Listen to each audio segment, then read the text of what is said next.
il serait temps de penser à l'écologie maintenant. On va un petit peu faire une variable d'ajustement, changer un petit plafond fiscal, ou bien faire une petite mesure, par exemple, pour soutenir un RER, qui est important, et c'est bien. Nous, on dit autre chose. Il faut une révolution écologique, il faut une révolution énergétique, parce qu'il faut changer nos modes de transport. Il ne faut pas faire peur aux gens.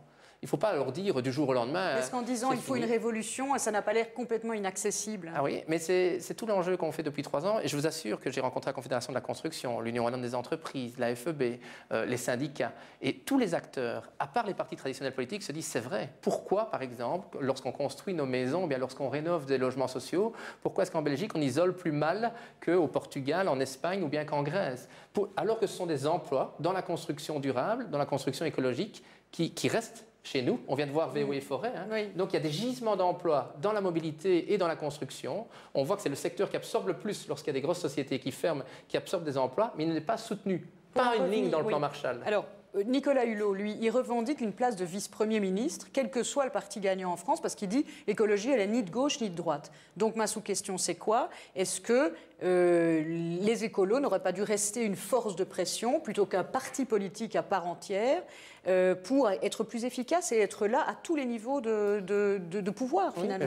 Je pense que les mouvements écologistes ont fait un énorme travail pendant les années 70, pendant les années 80. Oui, mais moi, je ne vous parle pas des années 70, je vous parle de maintenant. Non, mais on se rend compte que ça ne suffit pas. Et c'est le problème, c'est qu'on ne le tient pas compte. Quand on était au gouvernement en 1999 et 2003, d'accord, il y a une sanction des lecteurs sur différents petits sujets. Mais en attendant, on n'a jamais autant parlé de politique de mobilité, des vols de nuit. Il n'y a toujours pas de solution aujourd'hui. On a dit, attention, il va falloir poser la question énergétique. Parce qu'il y a de moins en moins de pétrole, il y a de moins en moins de ressources fossiles. Il va falloir améliorer l'énergie par du solaire, par du renouvelable et surtout des économies d'énergie. On a posé le débat. On a posé le débat, par exemple, sur des taxes LPG. On a posé le débat sur plus de voyageurs dans les trains.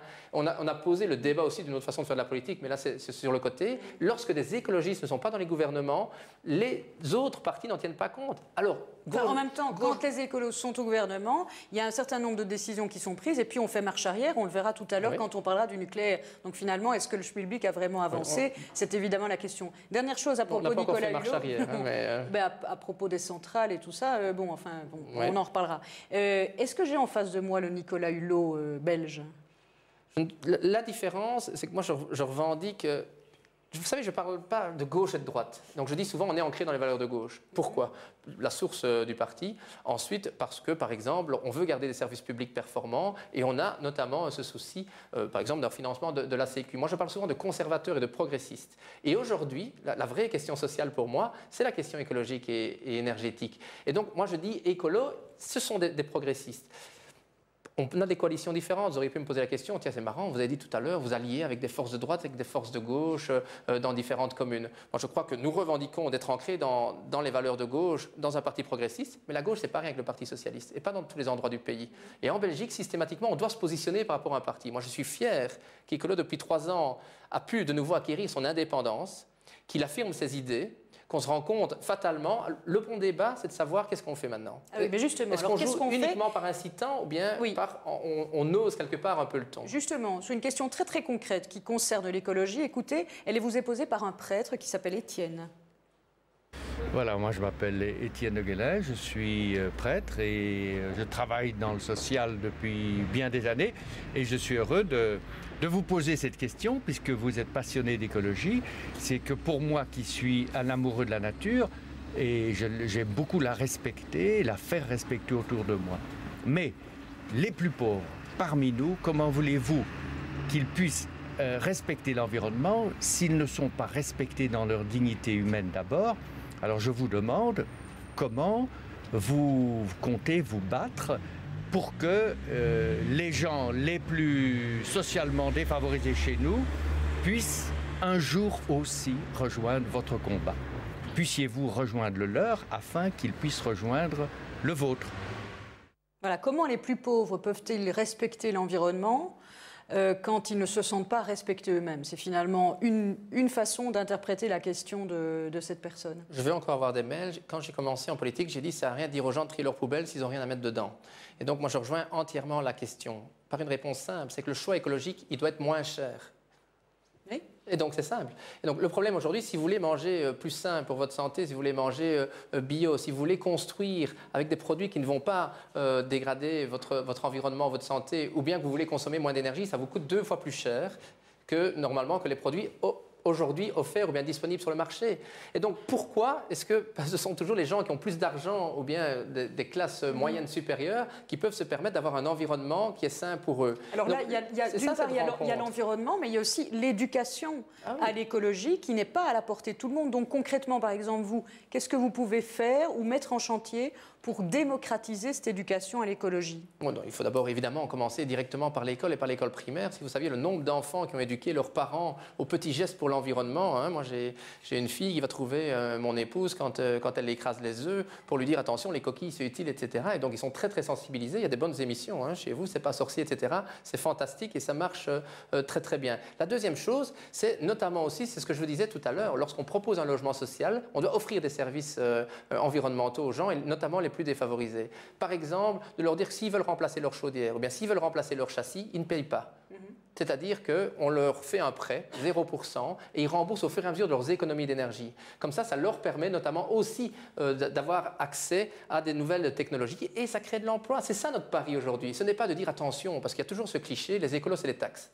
Moi, je l'entends tout le temps. Oui, mais ça, c'est nouveau, c'est dans nos pays. Mais enfin, le tiers-monde reste la poubelle de la planète parce que, bon, ben voilà, c'est une façon de se sauver, c'est d'accepter les crasses de tout le monde, quoi, je veux dire. C'est ça. Hein, oui, donc ça, c'est notre relation. Ça aussi, vous savez, nous, on parle souvent... Et ça aussi, c'est un problème. Je vais essayer de ne pas être pompeux. On parle toujours de triple solidarité. Solidarité aujourd'hui avec les plus défavorisés, solidarité avec demain, nos enfants, et solidarité avec le Sud. Ça veut dire que, par exemple, lorsqu'on va parler des défis énergétiques, on en parle très souvent, 5% aujourd'hui, c'est produit par du nucléaire. Eh ben, justement, alors je vous propose de parler du nucléaire maintenant, avec une autre question qui vous est posée, alors ici, cette fois-ci par Georges, puisque vous savez que le principe, c'est quand même de suivre les interpellations des téléspectateurs ou des citoyens, de relayer leurs questions et puis de vous faire répondre. Donc Georges qui vous interroge sur le nucléaire.